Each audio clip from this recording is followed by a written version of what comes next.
This game is slow.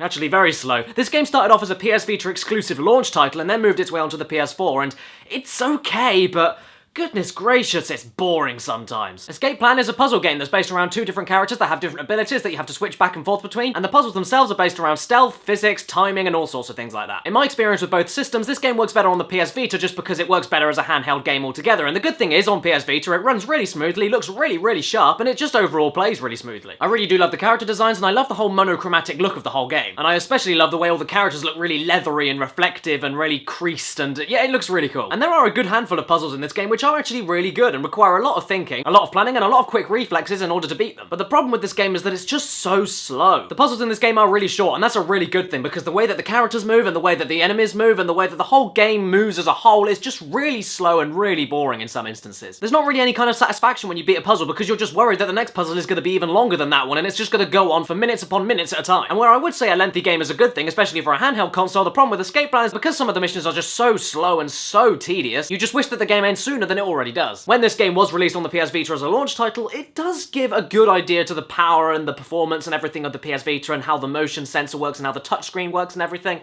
and that's fine and everything, but as a game itself, it is just too slow and tedious for me to actually properly recommend it. I know it's going for free with a load of different PS Vita bundles that are selling nowadays, and I would say if it's worth nothing, it's worth it for getting it alongside loads of other games in a bundle, but getting it on its own I wouldn't say was worth it. I would say if you were thinking about getting it, get it on Vita, because it is bite-sized, the stages are small, it works better as a handheld game, but if you play any more than about an hour at a time with it, you'll get bored of it and never touch it again, which is what happened with me. I should have made my play sessions with it much shorter, because it just got so drab and so repetitive and so samey after a while. But other than that,